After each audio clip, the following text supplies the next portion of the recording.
It's a parenting problem. If your children will only become capable and contributing if you kick them out, you've already failed. Start questioning us. Let's see what works and what doesn't. We are unconsciously sabotaging our own success. By the mid-teens, they should be so capable and competent and confident. It's a game changer, honestly. It really is. Hey there, this is Greg Denning.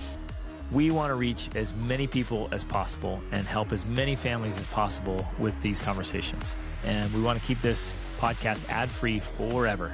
You can help us do that by subscribing on Spotify or Apple Podcasts or wherever you listen, your favorite platform, and on YouTube. And leave a quick review and share your favorite episodes with friends and family. It makes a big difference. Thank you for being a part of this very important movement. Ladies and gentlemen, welcome to the Extraordinary Family Life Podcast. We're your hosts, Greg and Rachel Denning, back from our crazy, epic Odyssey adventure to Switzerland, Nepal, India, and Bahrain, which we ended up in Bahrain. Wasn't intended because our return flights through Switzerland got canceled, so we ended up in Bahrain. It was crazy. We got sick. We saw epic things, had crazy adventures. It was a challenging trip. Yeah, it was One wild. of the most challenging we've ever taken. And while we were gone, there was a massive fire here that threatened to burn down our property and house back in Portugal. It was something else. So there was multiple times on this trip where we all just like, I just can't wait to get home. Mm-hmm. I just want to be home and done with this adventure. So feeling a little bit of that, like, Very okay, we're grateful to done be with back. this. Yeah, it's so nice. So nice. I'm actually very excited that we have no other trips on the calendar for at least 6 months or more. So Of course, we'll take trips because we always do. But right now we can just say there's nothing on the calendar. I love it. We have puppies, lots and lots of puppies here. And the animals are reproducing, expanding, growing, fixing this place. It's awesome. It's just, there's so much going on. It is wild and crazy. Something we definitely, at least I'm going to be emailing about again, is our study abroad program. Yep. We have some young adults coming within the next few weeks, multiples. So if you're interested in sending your young adult, fantastic. You can email support@extraordinaryfamilylife.com to find out more, or visit extraordinaryfamilylife.com. There's info there under the young adults and teens.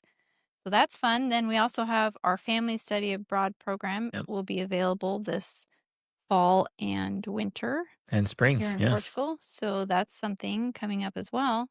But that involves bringing you guys here to us as opposed to us going somewhere. So I prefer that at the moment. Exactly. Okay, so a few weeks ago, we posted about how, this whole idea, this kind of arbitrary idea of having your kids move out at 18, which is a very American idea. Yeah, let me tell.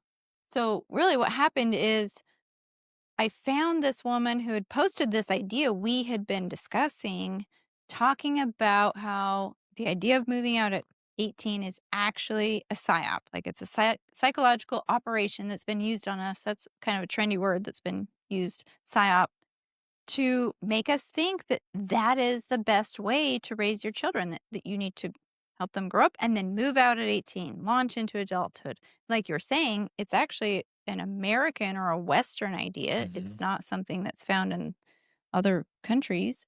Well, if you go across time and space, if you look back generations and then cultures, you're like, this isn't even a thing. Which is what's funny about the reel we posted. All the people from globally are like, this isn't a thing. What are you talking about? Like, this is weird. I got a lot of those comments. Yeah. And my response was, it is a thing. I moved out at 18 and I feel like I had that idea. Well, I wanted to move out at 18 also because I was a rebellious teenager. But my aunt, who's now in her 60s or 70s, she was essentially kicked out at 18. Like, it's a thing. It's not, it's not something we made up. I think it's we can really look into it. My guess is it was kind of World War II. And really they set the age for when could you be a soldier? When could you go out and die for your country? Oh, well, you must be old enough then to be independent, autonomous. Provide for yourself, live on your own. Yeah. Now, obviously, there's been time periods in the world where, 13, 14, you were expected to grow up and provide for yourself. Yes. But But very, very young. and something we're going to talk about in this whole idea is that I think even in those scenarios, generally, and if you look into it, I think you'll find this very often is the case. Generally, there's poor parent-child relationships in every one of those cases. Do you know what I'm saying? Like there's a strained parent-child relationship, or perhaps there's extreme poverty involved. There's some sort of circumstance that's occurring that's forcing that quick growing up. Now, not that teens aren't capable of this, of being very mature and of providing, contributing, all of that. Like it's possible. And we want them to do all that, but we're going to share our approach today is like they're going to be capable, competent, independent, mature. They're going to do all the growing up, but it doesn't require that they move Separate. out at this Right. and separate. Yeah, that they separate at some arbitrary age. Yeah. And I think in the cases where it's actually required or forced or absolutely necessary because of, say, economic reasons, I think there's a level of, I'm going to use this word even though it might be inappropriate to some, there's a level of trauma there that it occurs because the child is forced to grow up and become an adult at such a young age. Now, again, tons of people will say, well, that happened to me or that happened to my dad and it was a good thing. Yes, it is a good, like there's good things that come from it. You yourself, Yeah, I was out at 16. 16. Right. And, I look back, I'm like, man, so many good things came from that. But there it's was not also a the lot of quote ideal unquote scenario. trauma that also occurred. And you're right, it's not the ideal scenario. So what we're talking about, which we love to talk about on this podcast, we're talking about the ideal scenarios. Yep. The ideal scenario is going to be a mixture of maintaining that healthy parent-child relationship, which naturally leads to not wanting to separate, especially at 18, because even the science shows that a brain is not fully developed until the age of 25. And at the same time, developing confidence, competence, contribution. Like you're not creating this baby child that never grows up. We're not talking about that. It doesn't have to be mutually exclusive. You can have both. Yep. You can have the child who's competent, confident, capable, contributing, and still stays home. Until they are ready or need to move out with like Yes. marriage or purchasing a property or business or a Exactly. move, whatever it is, right? A university, all those things. So I think you're right. It has to be included. And that's what we're going for. We're talking about extraordinary family life. We're talking about an ideal. That is the target. My goal, and that's why we got so many comments is like, well, we want your kids to be independent and self-reliant, so they need to go out on their own. My kids are independent and self-reliant. And they've been going out even for months at a time, starting when they were like 16, 17. They'll go out and work. They'll go out and travel around the globe. They are very capable and independent, self-reliant. But it doesn't have to. And again, we get this in our heads like, well, the only way our kids will learn that is if we force them out. And that's just not true. It comes back to parenting. Yeah. So I did this reel. I essentially used her audio. I made my own, I put my own videos on it and I made this reel. And we got a lot of people, again, the people from other countries saying, what are you talking about? That's not a thing. And then the people saying, I totally agree with you. My kids get to stay as long as they need or want. And then of course we get the comments of people that are like, no, this is a horrible idea because you're going to have entitled, spoiled, lazy children who don't know how to do anything.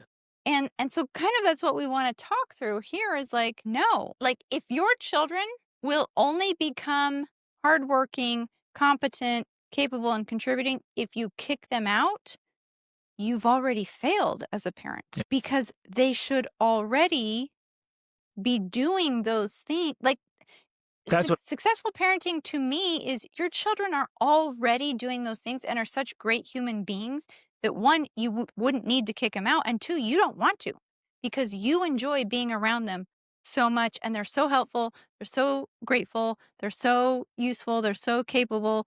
You don't want them to leave. You want to be with them. They want to be with you. Yeah. But at any moment, they could walk out the door and thrive. Yeah. Exactly.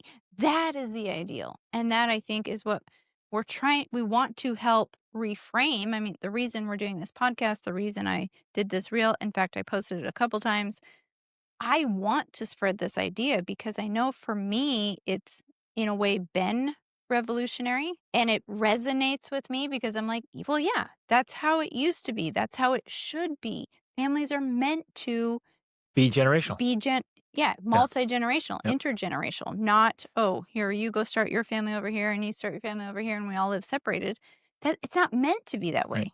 Now, and to illustrate how this works, our oldest daughter is 23. We never said we kicked her out, but in a way she teases or maybe is serious saying we did kick her out at 18. That was where our mindset was when she was 18.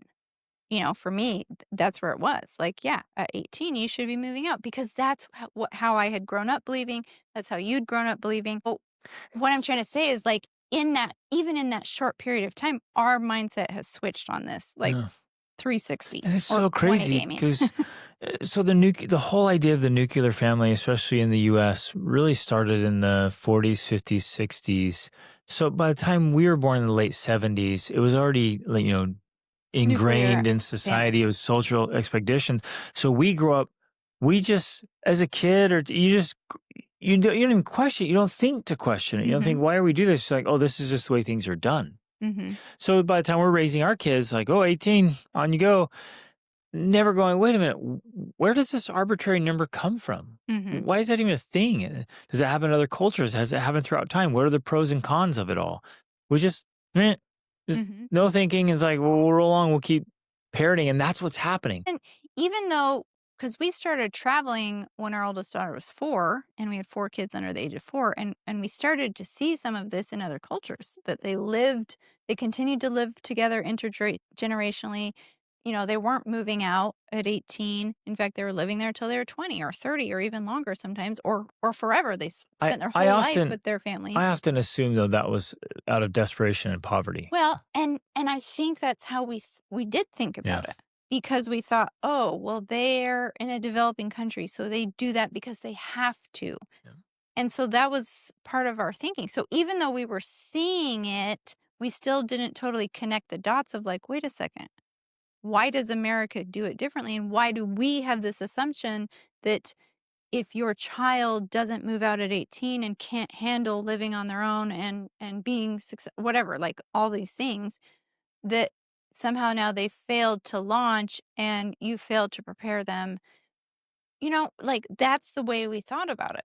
And so now we're saying, well, wait a second. No, that's a faulty idea. That's the idea that's wrong because even simple things like the fact that the prefrontal cortex isn't fully developed until the age of 25. Like adulthood doesn't automatically begin at 18 and they shouldn't automatically now be ready to handle everything that life throws at them simply because they are 18. Right. And in fact, that we want to talk about in this episode is that they're going to be even more prepared if they have a longer amount of time at home with you to be a part of this critical young adult phase when you can help them and guide them as they make very important decisions, as they learn how to handle challenges at a new level, right? The adult skills challenges. You're there to guide and help them through this process rather than requiring them to figure it out all on their own because they moved out. Yeah. And so really, if you're looking at maybe 10 to 25 is this stage of education, development, skill development, growth. And if we see it as that, it's like, no, and it just intensifies. It keeps increasing in intensity. They hit 15 and they hit 18, they hit 20. It's like, it just keeps increasing where they are really, truly, deeply digging into a world-class education.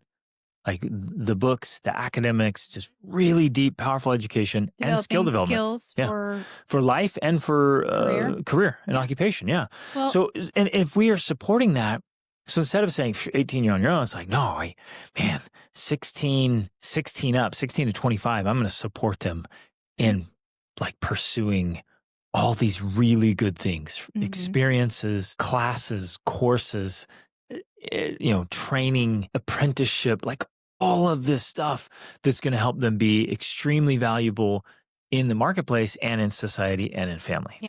Well, and this is kind of a little side note, but I found it very fascinating because I'm pursuing my bachelor's in psychology, and I was taking my psychology class. And I've heard of Erickson before, Eric Erickson, and I'm familiar with his stuff. But what was really interesting to me is because he's done all the stages of development, which for me, I was mostly familiar with the stages of childhood up to young adulthood. But then when I was reading through this, he also classifies the stages of adulthood as well. And Mm-hmm. he considers young adulthood to be up to the age of 40, which I thought was really interesting. Well, Like, because he says wow, around 40 is okay. when you really start contributing. Yes, So in this exactly. process of life development and stages of life, Yeah. it's after 40 you really start contributing, because before that you're gaining education, experience, and exposure to have something to contribute. Yes, Yeah. exactly. So I thought that that was really interesting because imagine if we totally reframed things and we thought, oh, you're not a full contributing adult until 40. Like, how would that alter our relationships with our families? You know what I'm saying? Like, as mature adults in our 40s and 50s, we would still be fully engaged in the process of mentoring our children through their young adulthood because we realize how crucial it is to setting them up to contributing in their later years. Mm-hmm. I mean, it could totally like you just expand the vision of your role as a parent, where I feel nowadays so many parents feel like 18, I'm done. Right.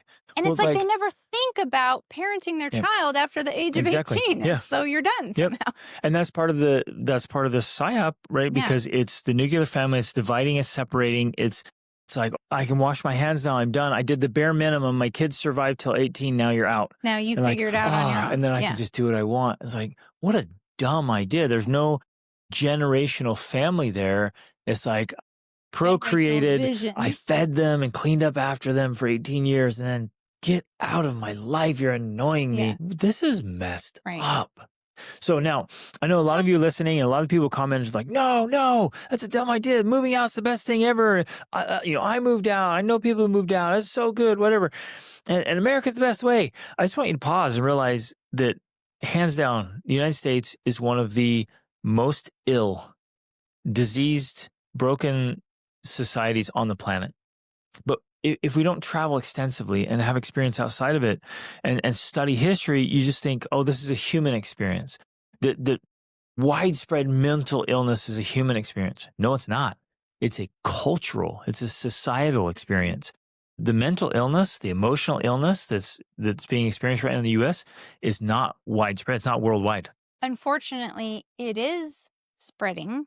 And one example of that is we went to Mongolia last year, in 2024, and we were beginning to see the start of this because they now had internet more widespread Well, and but stuff, see, and that's a it's cause of affecting the social youth. media. Yeah. Yeah, the social media. Yep. But what the point I wanted to make is that previous to that, you had been there in 2017, I think so, something like somewhere that. around there. Yeah. And it was really interesting because you had this little guide that she took you on the trip with the whole group and everything. And she said something to you like, oh, what do you do for work? And you're like, oh, I help families. I coach them. I mentor them. I help them in their parenting and this and that and the other. And you mentioned whatever, mental She'd health and all she'd this never other stuff. even She'd never heard heard of the of concept. concept. Yeah. And then said something like, oh, you wouldn't have a job here. Yeah. There's no work for because you here.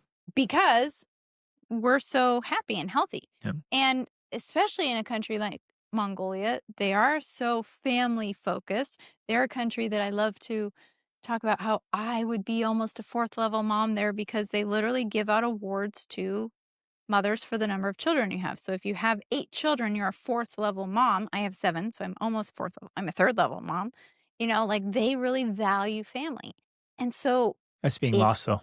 it is being a loss. They said now just in the last couple of years, because of social media, Yeah. now, where they were just excited and motivated to get married and have now the families. youth- Now they're like, wait, they're seeing all these people like, oh, I can just basically, and here's the problem. It's like, I can just do what I want. What's being promoted is selfishness and ease, comfort, convenience, selfishness. Just do Mhm. what you want when you not whatever. And so now all these young adults are seeing that. It's like, whoa. And it seems so attractive online. Yeah. It seems so attractive on social media. Like, what? I do whatever I want, whenever I want. This is the best. And no, it leads to an empty life And this is happening severe physical globally, health, unfortunately. mental health, and emotional health. Yeah. So we need to be But questioning. it's in a way something that is being exported from Yeah. Western countries Yep, because absolutely. that's where it's originating. And so the point being, though, it is a cultural thing. It's not something that's necessarily inherent or global, right? That this is something that we have learned from our society by growing up in the West. And But there are so many examples from great books, great historians, great societies, even in the scriptures. Because people were like, "Well, no, I don't." They go. So we get so blinded by the idea we grow up in that you just go look for confirmation bias. You're looking everywhere. You just like start questioning it. Start saying, "Well, wait a minute. Let's see what's actually there, what works and what doesn't." Now, obviously, this isn't fail proof. It isn't for every family. Mhm. If parents are dysfunctional, like that's where I'm like, yeah, the kids should move out.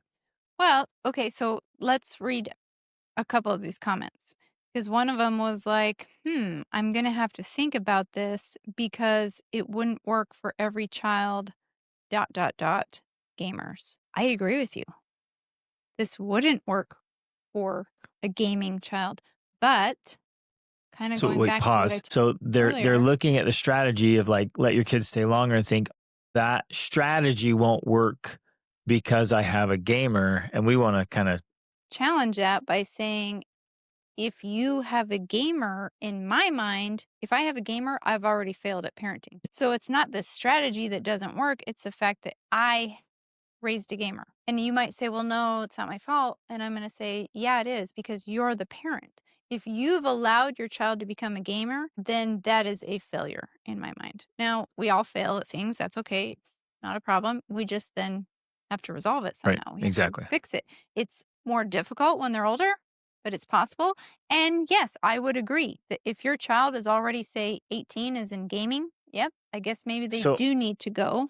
so to reframe it, it's not that the strategy won't work because I have a gamer. It's like, well, your parenting strategy is not working, and that's Yeah. why this won't work either. That's like, why you have gaming. yeah, and that's one thing I wanted to make is that in all these comments that came in, many of them were just revealing. They were self-revelatory.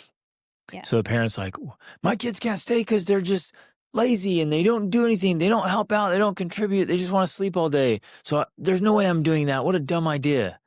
And he's like, no, it's not the idea. It's your parenting strategies, your lack of parenting skills that have led to kids who don't contribute, who aren't respectful, who are sleeping in, who are taking advantage of you, who aren't helping out. It's a parenting problem, not an idea or philosophical problem. And again, this is not meant to attack parents or make them feel bad or guilty, because the analogy we love to use is that if we told you you suck at tennis, that's not because we think you're a bad person. It just means you don't have good tennis skills.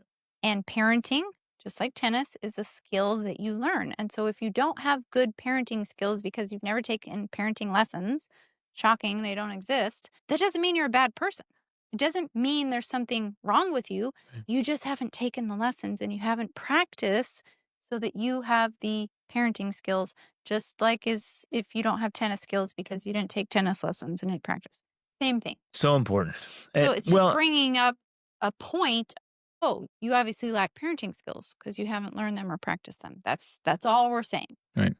And one of those that comes up all the time that I hear so frequently, and I've been hearing this for decades, is these parents are like, oh, I can't wait till my kid turns 18 to get out of this house. And their relationship with him was so bad, so dysfunctional. The way, the behavior, the dynamics, and the family culture was so bad. Those parents would have joyfully kicked their kids out at 14, 15, 16, 17, but it's illegal. Mm-hmm. And so, that's another reason 18 is because that's when it's legal. There, for whatever reason, certain countries have said, okay, 18 is the legal age of an adult.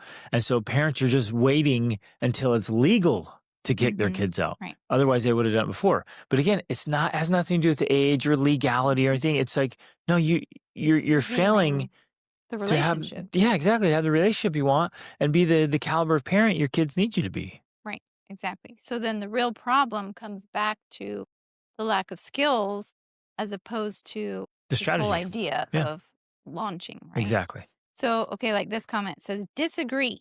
It's called failure to launch and enabling your kid to live off the parents and to not make their mark in the world. Well, this is exactly revealing this concept we've been talking about, that we have been trained as a society to believe this, that if your child does not move out at 18, then you're enabling them, they're living off of you, and they can't make their mark in the world, and they failed to launch. And we're saying, yeah, we used to believe that in many ways, and now we're saying that is wrong. And we still do. And still, we have multiple podcast episodes. We talk about failure to launch all the time. But failure to launch has literally nothing to do with the age 18. Yes. It has to do with the cultivated and developed ability to be self-reliant and contribute. To be more mature, to be more independent. Right. And independence begins happening from the very... adolescence. No, I'm talking about real independence starts, it's happening the entire childhood. Right. Like when they stop nursing, and then when they stop, being held, and then when they are walking and crawling, like all of that is a form Right. of developing independence. Right. So it's ongoing. And so the independence should be continuing even in, 18, 19, 20. That is, of course, the Right. goal. Exactly. We're not talking, again, about having baby children that never grow up. The independence is happening, but it doesn't mean it has to happen by them being separated from you. Right. That is what we're emphasizing, that's a false idea. So we need to, and I think, and I'm saying this because I really strongly believe this, we need to get rid of this idea. We should not be requiring or expecting our children to move out at 18. But the other side of that coin is we need to be teaching them the skills that we think they would be learning when they move out. We need to be long before 18. Long before 18. Yeah. Like they should be learning these basic things when they are 14, 15, 16, 17. And one of the examples, at least in our life, that this has been happening is you and I have been able to take trips. We'll go away on couples getaways or our anniversary or different things like that. And we have left our children alone, taking care of each other, way before 18, so that... And they do a great job. They do an amazing job. They take care of each other. They cook, they clean, they're responsible. Nothing bad happens. So I guess, and here's part of this where the skill and strategy comes in, is parents, often moms, are doing all the cooking, all the cleaning, all the laundry, all the shopping, everything for their kids until they're 18. And then finally she's like, I'm exhausted. I'm done. You leave now. So it's I don't have to do it anymore. There's your problem. Right. I mean, starting at 10, 11, 12, your children should be doing the dishes. They should be preparing meals. They should doing their own help laundry. with shopping. My 100% should be doing the laundry. Washes her own laundry. They should all be doing that so that the cultivation of life skills is already there. Yeah. My son that's 20 currently, who is extremely competent and capable and helpful, he does all of the grocery shopping for us. At 12, he was washing the family's laundry. Yep. The laundry for the entire family he was doing at 12. Yep. Because that was the job he chose. He wanted that job. Not, again, this isn't slavery and I was making him do it. He chose to do that job. That was the one he wanted. So I don't know. I guess I got to reemphasize this. We fail as parents if we are not deliberately, proactively, and consistently teaching and training our kids in life skills from a very early age, so that by the mid-teens, they already should be so capable and competent and confident. And grateful. Yeah. And great attitudes, contributing, carrying their weight. They're not sitting around entertaining themselves. They're not whining, crying, complaining. They're not screaming at you that you should pick up their dirty socks and do their laundry and go get them things. Like, that's just an epic failure in parenting. Exactly. So one of the other comments that we did get quite a few of, because this this specific reel got like over 3 million views and we had hundreds and hundreds of comments. But one reoccurring theme was people saying, I moved out at 18 because I, like this one, to get away from my abusive parents and to stop being forced to be their personal maid. So we also want to emphasize that this is not another aspect of it. We're not preaching or teaching. And especially when we talk about how helpful our children are and they're doing all these things, well, it's not because they're forced to do them either. They are taught, encouraged, praised, sometimes even paid for doing these things that they're doing, Yep. right? And they do it joyfully But because they want to they help out. do it because they feel, maybe joyfully isn't always the right word, but willingly. They do it willingly. And in fact, that is one of the approaches I use. I don't force my kids to do chores. In fact, I have a perfect example just I think from yesterday. My two youngest girls, who obviously I think do the least amount of chores because they're the youngest of a big family of competent people. They're 11 and 8, almost 9 actually. And I asked them to my daughter had loaded the dishwasher earlier. I asked her to unload the dishwasher, and then I wanted her to load it because I was going to go do something else. And she didn't want to. And I said, fine, I'll do it myself, which I say sincerely, like, I will do it myself. If you're not going to do it, I'm going to do it. So they know that. Well, of course, my 20-year-old did it while I was gone because he overheard the conversation. And so he loaded the dishwasher, which I very much appreciate. But that little example right there, I guess, illustrates the approach that we take. They realize if they don't help, I will do it. Or someone else willingly offers to do it instead. That is a model for willing participation because they recognize that their help is actually needed and appreciated. And so, even in that moment where she didn't choose to do it, she saw what happened, right? And that, because this has happened with all of our kids, that then becomes a thing of like, you know what? Yeah, I want to be that kind of person because they all look up to their big brother. They're like, he's amazing. He's helpful. He's kind. He's loving. Like, he's a great person. And they recognize that part of being a good person is willingly doing more, taking on more responsibility, doing more things, and like doing it because you want to, because it's genuinely appreciated. Well, and you're showing your gratitude and Oh, yeah, carrying your own absolutely. weight, so to speak. It's Right. like you realize like, oh yeah, there's a cost for me being alive and I want to participate in Well, that and cost. also I'm directly illustrating for them that if they don't do the work, someone else has to do the work. The work has to get And done. that can backfire obviously It because can for because sure. some kids be like, "Sweet. All I have to do is resist and then everything else will be taken care of for me." And that's not how we roll Right, here. exactly. There's Yeah. no free It rides. works because, especially because they have the example of the older ones and they see like, oh yeah, this needs to get done, and people do it. And yes, it can for sure backfire, which is why we have other head gates in Right. place to Exactly. prevent And other that. philosophies and strategies and teachings, we're Yeah, constantly teaching it's and, just and one part of training it. them. And so then there's parts where it's like, oh, well, do this for me. It's like, no, that's something you do for yourself. I'm not going to Exactly. do it for you. And, oh, you didn't help out with this thing. Sorry. And it's not manipulative. It's not mean. It's just like matter of fact, like, well, you're exposed to real life consequences. Like Well, you didn't help out. So you didn't get the reward. Like, and sometimes simple things like, well, you've been asking for this thing for me. Like our daughter wanted to go buy yarn. And it's like, you're asking for something. I'm also asking you for right. something, right? Exactly. And that was one of the reasons she actually loaded the dishwasher earlier in the day. I'm like, you need to, it's a give and take. I'm gonna give and you're gonna give, and that's how it works. It's this mutual relationship where you are willing to contribute and do things I ask, and I'm willing to do things you ask too, right? So that's another part of the strategy.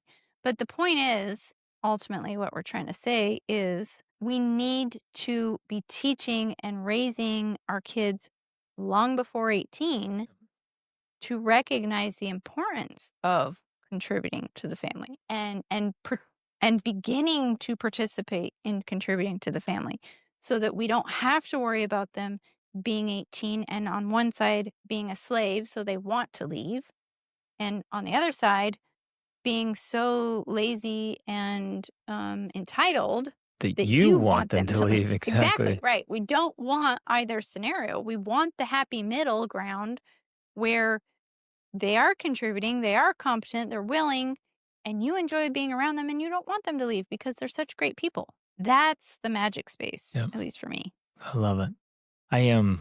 So I actually started working. I know this sounds crazy. I started working with teens when I was a teen. I was going down the Boys and Girls Club. I was helping out because I was struggling. I was out on my own. It was hard, and I wanted to give back, and I wanted to share what I was learning, or at least offer some help.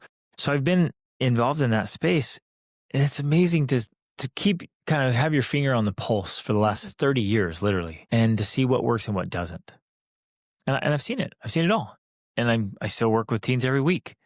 And it's awesome. And even since then, I hear people talk so negatively about the teen years and adolescence and, oh, they're starting puberty. Oh, so terrible. It's actually amazing. And teens they're fun and energetic, and they're just experiencing all the ups and downs and crazies of life, the triumphs and the tragedies, and they're feeling it all, and they get all fired up and passionate about things, and sometimes they get excited and interested in the wrong things and then the right things, and they're all over there just trying to figure out who their identity is. It's really awesome. It Mm-hmm. really is powerful, and they're amazing. The problem is, as a whole, parents are missing the opportunity, and they're viewing it wrong. They're showing up in the wrong way. And so they're creating a lot of the problems. But then you talk to everybody, the common thing is like, oh, it's just the teen years. That's just, oh, it's hormones and it's just attitudes and, oh, that's just the way it is. No, it isn't. It's common because it's so frequently being done wrong. But with the right tools and strategies, the right systems, it's actually incredible. Mm-hmm. So enjoyable and fun. And so we've in our family of 7 children, we've had 5 teens so far, and it's been amazing. It has been absolutely amazing. And working with teens has been amazing. So like it's all there. You just have to have the techniques and the proven practices and principles, which I'll throw this in there. Rachel and I created this phenomenal parenting program. We call it the Extraordinary Parent Mentoring Method, and it comes with coaching too. And we're just releasing now this new cohort for adolescents.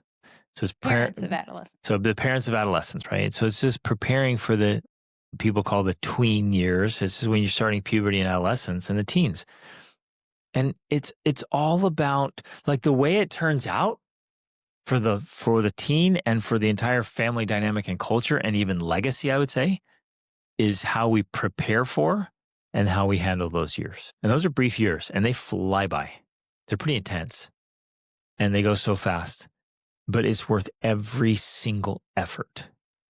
It is literally worth every single effort to prepare To do it for well. and perform well during those years. Well, and then going back to the analogy I was using before, the parenting skills really are learnable. There's something you can gain just like you can gain tennis skills or piano skills or cooking skills. That you can apply immediately. Absolutely. Like, I love you're saying that. It's like today you're like, hey, do this. I can do that today and Right. do it today and do it every day. And like, oh, that just changed our dynamics. Exactly. Right. So it really doesn't, because so many people to me tell me these things of like, well, it's just so complicated and it's just so difficult. And yes, I realize that that is true, but it also can be less complicated and it can be less difficult when you have the right skills. It's like cooking, and this is actually a really good analogy for me because years ago, you and I, we lived in the Dominican Republic back when our children were small, and we literally lived in this little house in a coconut grove. We had no internet. We had no connection to the outside world. We had no cookbooks. We had nothing. And No that, grocery stores. yeah, no grocery stores. That to me is the time when I actually learned how to cook for real because I learned the principles behind the ideas of cooking.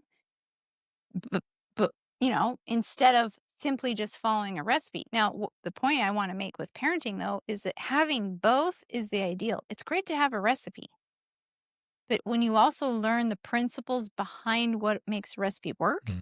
that's when you actually produce the magic. So we want to have both. We want to have parenting recipes, but we also want to have the parenting principles because that's the magic right there. And so I think ultimately, that's what we're teaching in the parenting course and in our coaching, which we meet every single week, every Wednesday. So this Wednesday, we're going to meet again live to discuss this and learn learn how to gain the parenting skills because that really does make the difference. Yes. It's a game changer, honestly. It really is. Just this morning, our German friends were over, and I was asking him if he knew how to prepare sauerkraut and schnitzel and these German meals, and he's like, "Nope." And I'm like, we got talking about it, and he realized he just, and I don't know the history beyond that, but his grandma was very poor and had no idea how to cook, and so she just made everything out of potatoes and flour, Yeah. is what he said, and that's it. And so like there wasn't any meals. It wasn't traditional German food. It wasn't like these multi-course, beautiful, delicious things. It was just potatoes and flour. And so his mom, not knowing any different, that's all she did. And Well, but until then she they started doing the process. right. So then they all came out. I was like, oh, I go to the grocery store and I can buy this little package, and I just throw the box of hamburger helpers. right. And you just pour the package in the pot with the seasonings. Who knows what's actually in it, and just put that in, like, oh, now I make meals. And so now it's 3 generations down, and it's like there's nothing there. And the same is true with parenting. Some of us, like our parents or our grandparents, were doing something wrong. We didn't know it was wrong. We didn't know it was ineffective. It just got passed down. And so unconsciously, you was done to you. So you grow up and you do it to your kids. And you get the same crap result. It's like horrible food. You could cook that, right? You could add some ingredients. You could turn down the temperature or turn up the temperature. You don't have to just use potatoes and flour. Like there's so much out there, but we don't know what we don't know. It's this apocryphal story that I heard in band class in high school, right? Where who knows where it came from because other people have other versions, but basically this woman was preparing dinner and she's chopping the ham and they're chopping the end off the ham. And the daughter's like, why are you cutting that off? And she's like, well, that's just how you do it. And that's just how my mom did it. And so then they call mom and she's like, I don't know. That's just the way my mom did it. And so then they call grandma. Why do you cut the end off the ham? And she's like, I just never had a pan big enough to put it in. Right. And so for 3 generations that had been cutting the end off the ham, only because she didn't have a pan that fit the ham. So it's that kind of idea.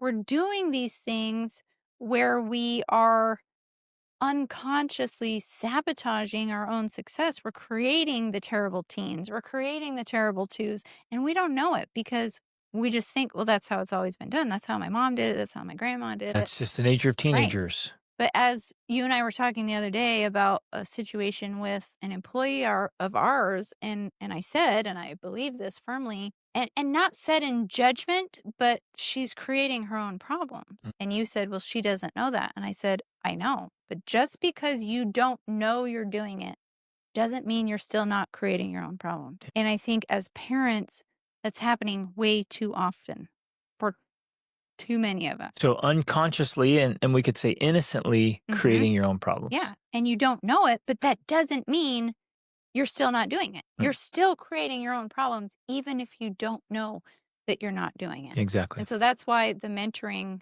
especially in this program, is so powerful because it helps bring awareness to the things you don't know that that you're doing that are causing your problems that you don't know are causing your problems. Exactly. And then you get just a simple replacement. You're like, oh, now I know I can do this better. And it's so much easier and it changes the outcome. So again, let's just wrap up on this vision, this dream, this ideal of your teens before 18 are competent, they're capable, they're confident, they have great attitudes. They're self-leaders. They're going to bed. They're getting up. They're leading their own education. They're helping out a ton. Like they're leading their lives already as teens. So if they needed to move out at 16 or 17 or 18, easy. They could do it and thrive. But they don't need to because they're going to keep working on their education and keep developing their skills so that they are ready for marriage or to start a business, be entrepreneurs, or to contribute in society. Serve a mission or to go to college or whatever it is they choose to pursue. Or join the family business. Yeah. Like all that stuff, because we're trying to create a phenomenal family legacy and generational wealth and generational education. We didn't touch on it enough, like the reasons why you don't want this to happen, meaning AKA they move out. Part of the reason we touched on it a little bit, like part of the reason is you can continue mentoring them through these phases, and that's very useful. But the other key is that it helps them build financial stability. It also continues to contribute to the family wealth, because part of the whole idea behind the Psyop is if your children move out when they're 18, that benefits big business, that benefits other companies, because now instead of them paying rent to you or you consolidating all the rent and expenses in one household, they have their own household expenses and their own rent and their own insurance. So other companies are getting more money, and rather than keeping it within the family, besides the fact that if you do really want to build generational wealth, and one of the comments I did receive, they were like, building the family legacy, haha, so funny. I'm like, no, you're missing it. Yeah. You do need to be building a family legacy. A great one. You do need to be one. building generational wealth. Your family, your children should now contribute to your real estate portfolio, right? Like they should be helping you. One idea I've they seen, become a part of it. Like, yeah. One other idea I've seen, that we have friends that do this, is that when their children do move out, they actually buy a house in wherever their children are going to be living that they now own, which becomes a part of the family real estate portfolio. And that's where their child lives. If they can pay for it, great. If they can pay part of it, great. But ultimately, it's contributing to the family legacy and the family wealth, as opposed to they're just paying rent to some random person, right? That other guy knows. benefits, or the government benefits, whatever else. So exactly. It's totally reframing all of this of like, oh yeah, wait a second. How do we as a family keep more of our own money? So it goes to us instead of going to other places. In our case, with our business, it's beneficial. And anyone that owns a business, it's way more beneficial to pay your family members for to work for you than it is to pay someone else or to just spend it somewhere else. Like that's a tax write-off. Like there's so many financial benefits. And you get there's a whole strategy for that. And you get to teach your kids business strategy and all the business skills. And they get to earn, not just a free gift, they get to earn equity in a real estate or a business or whatever. Like you're setting them up. Like our son is right now, like he's literally doing the projects and the handyman jobs here at our resort, right?